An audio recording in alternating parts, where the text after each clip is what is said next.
up, Tampa Bay Buccaneers fans? It's your old friend IndyCar Timm here with the Tampa Bay Buccaneers Daily Blitz. Welcome into the program. Welcome into the network. It is about to be like the slowest part of the offseason. A little bit of free agency probably be going on. Might have some teams searching out some quarterbacks. But for the most part, the Bucs are set as they have just completed their 3-day mini camp. Mandatory minicamp over there at One Buck Place. Lots of interesting observations coming out of there from our friends at Pewter Report, our friends at the J.P. Peterson Show, all sorts of places. As we finally got to take a look at some of the new guys. Hassan Reddick finally showed up and looked great. Just everybody looks amazing. If you're hungry for football, I mean, mandatory minicamp's really not football, but it's a start. It's a start, and it's what we got, and it's what we got to talk about here for the next 6 weeks or so until training camp starts. Again, it'll be the slow period, but we're going to have a lot of things to talk about here. I want to talk a little bit today about some observations from literally everyone as the Tampa Bay Buccaneers, of course, added, I don't even want to call it wide receiver depth, although that's what it is, with the surprise selection in the first round of the NFL draft. Let's see, it would have been the last day of April, right, when they went through that first round on that Thursday, with Ohio State Buckeyes receiver Emeka Egbuka.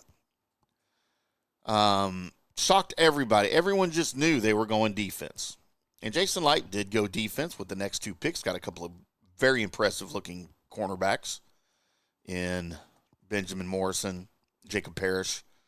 But the wide receiver in the first round was definitely a surprise pick for everybody. But you know what? It makes, at the time, it was a head-scratcher, but it makes all the sense in the world now that we know that Chris Godwin may not be ready to start the season. Would they have been okay without Egbuka to start the season? Probably. I mean, they finished the season without him pretty well. Jalen McMillan certainly had a pretty good year, right? Coming into his own a little bit there at after Godwin went down with that gruesome ankle injury. But, I mean, why not? He was the best player, I believe, on Jason Light's board. And he was on offense. And you take him. You take him 10 times out of 10 in that situation. That's Light's draft philosophy. It always has been. And it's paid off for the Bucs. So no complaints, especially in retrospect. No complaints at all. But when you look at how he's going to fit in with the offense, we've got a number of factors here to talk about. And they're all good, by the way. Make sure you like, subscribe, share the show with everybody on the FanStream Sports Tampa Bay YouTube channel, along with the J.P. Peterson Show over there. Appreciate you guys tuning in. I'd love to hear your comments. You can please comment if you're watching the live video. You can comment underneath in the comment section. If you are listening to the recorded podcast or watching the video at a later date, we do have at the FanStream Sports Studio text line 214-937-0569. 214-937-0569. That number is open 24/7 for you to text in. Make sure you tell us who you are and where you're texting from, and then make your point. It can be about any of our shows at any given point across any of our networks on any of our channels. That's why it's important we know who you are and where you're texting from so we can give you proper credit on the next episode. But we appreciate everybody being part of the FanStream Sports family for sure. But when you look at Tampa Bay's season last year, they had one of the most successful passing games in the league. Thanks, of course, to Baker Mayfield, who had a second consecutive career season. He completed 71.4% of his passes. He averaged 7.9 yards per attempt. He had 4,500 yards, 41 touchdowns, 16 interceptions. Yes, the 16 interceptions did lead the league. But you know what? With all those other numbers, I'm willing to overlook all of that. I'm sure you guys are too. With Baker, that's his game. You take the good, you take the bad. You take them both, and there you have the facts of Baker. For those of you that get that reference, congratulations, you're old like me.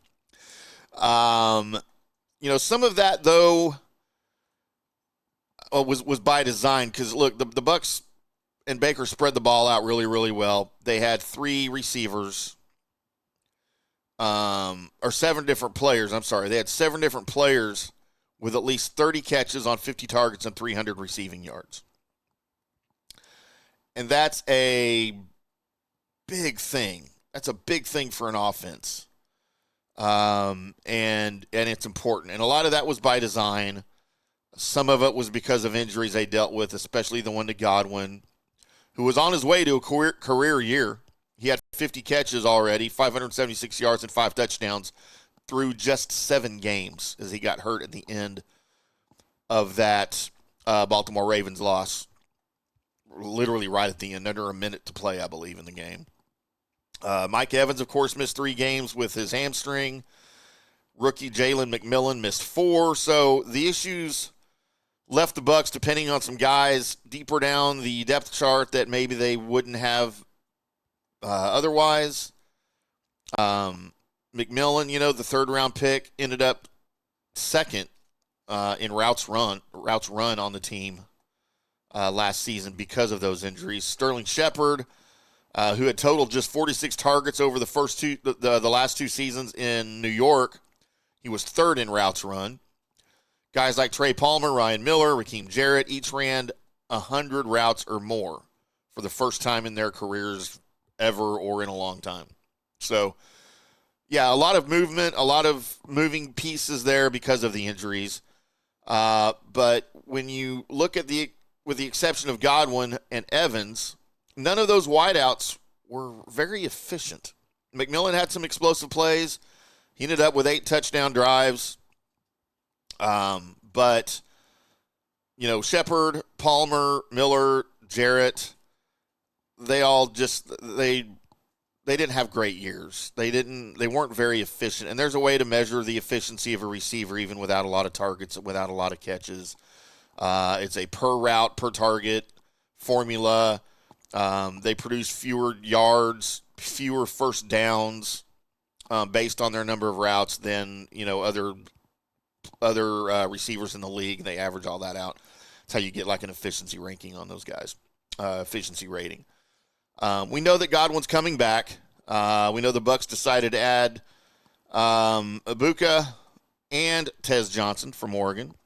Mike Evans said on, I believe it was Thursday, after minicamp finished, that he thinks this is the best wide receiver room he's been a part of. And he could very well be true. Could be accurate on that, but I feel like he says that every year. Even he admitted he says that just about every year. But you never know. This could be good. So what we can expect from the best wide receiver room that Evans has ever been in? Well, we know that Evans is on pace for a Hall of Fame career. He's still one of the best receivers in NFL history. He's going strong with a streak of 1,000-yard seasons despite missing some time last year. He's going to remain the team's primary option on the outside and down the field, but it looks like he's going to have more help than he has in years past. Godwin's one of the league's premier slot men. He has a 71% receiving success rate, which is first in the NFL per True Media. He also brings a vertical and run after catch element to the offense that not all players in his role can do. He averaged 7.2 yards per catch. Numbers don't jump out of my eyes. 7.2 yards per catch per reception last year. That ranked 8th best among the 89 wideouts who were targeted at least 50 times. He also had an explosive play rate of 19.4%. All numbers that we are familiar with from Godwin. That's why we love Godwin. We know that McMillan was used primarily as a deep threat as a rookie, but it's not necessarily the role that he will play in the future. He ran some of the deepest routes in the league with an average route depth of 10.43 yards, also per True Media. That was 15th among the aforementioned 87 wideouts with 50 targets or more. So his role should change a little bit this year. Maybe less deep routes, more some underneath stuff and, things that he's more comfortable with like he did in college. And then we look at where Emeka Egbuka will fit. I think he's going to bring a lot more versatility to the position of wide receiver for the Bucs. Even Mike said when he was talking about him on Thursday, he said he looks like a running back, but he catches like Chris Godwin. He's polished, very well-rounded player, end quote. So a lot of versatility. A lot of these guys are versatile. You look at Bucky Irving and Rachaad White can both catch the ball out of the backfield. So you've got a lot of versatility in the running game as well. But when you look at what kind of factor Emeka Egbuka will be, a lot of people don't remember that his entire career at Ohio State, for as impressive as he was, for all the numbers he put up, he was never the number one wide receiver option for the Buckeyes. Not 1 year of his career there. And that's not an implication on him. That's because he played behind Jackson Smith and Jigba. He played behind Marvin Harrison Jr., and he played behind, last season, the rookie phenom Jeremiah Smith. So he played mainly out of the slot for the Buckeyes. We know that's Godwin's role here. If Godwin's not ready for the prime time in week 1, Egbuka probably will fill that role, or McMillan can also fill that role until Chris is fully healthy and ready to come back. But all in all, I think it's a great, great fit. The more that we look at this and analyze this here in the offseason after the pick was made on the last day of April, and, you know, when I said we weren't really scratching our heads. We all knew that Light had a plan. It just was such a deviation, I think, the draft pick was, than what we all had anticipated. Because we'd all been thinking edge rusher, linebacker, corner, something like that on defense. And that's just not, you know what, when the opportunity presents itself, that's the sign of a great GM, right? Which we've seen Jason Light has certainly turned into since taking over the Bucs. I mean, hell, his first draft pick ever was Mike Evans. That's a lofty thing to stand up to every single season. There's not a Mike Evans in the draft every year, but maybe they found one in 2025. We don't know. So all of this, of course, falls on the shoulders of new offensive coordinator Josh Grizzard. As he takes over, he will take over play calling. The good thing for the wideouts and for Josh is that, of course, he was a wide receivers coach in Miami under both Brian Flores and Mike McDaniel. So he has experience with the wideouts. He knows how to coach the wideouts. And I think it's maybe the perfect situation for Egbuka coming into the NFL. He doesn't have to go to a team that sucks and be the number one wideout option with a sucky quarterback immediately. But he can play behind a couple of future Hall of Famers with a bona fide starting quarterback who is rolling off 2 straight career years. So that's how I see things fitting in here in the offense. That's how I see Egbuka fitting in with the offense and with Godwin, with Evans, with McMillan, with the running backs catching passes out of the backfield from time to time, and mainly in Josh Grizzard's not really new offense, but in his retooled Bucs offense that we'll get into on a later episode. But, you know, just a few thoughts from me. I would love to hear what you guys think. Find me on on X, Threads, and BlueSky at IndyCar Timm. You can find me on Facebook. You can find me just about anywhere. Just Google me and you'll find me everywhere.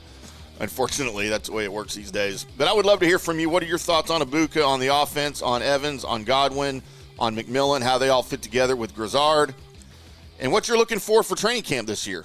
What are you looking forward to other than just football in general? I would love to hear from you. Also, 214-937-0569, FanStream Sports Studio text line. Until then, boys and girls, we'll see you.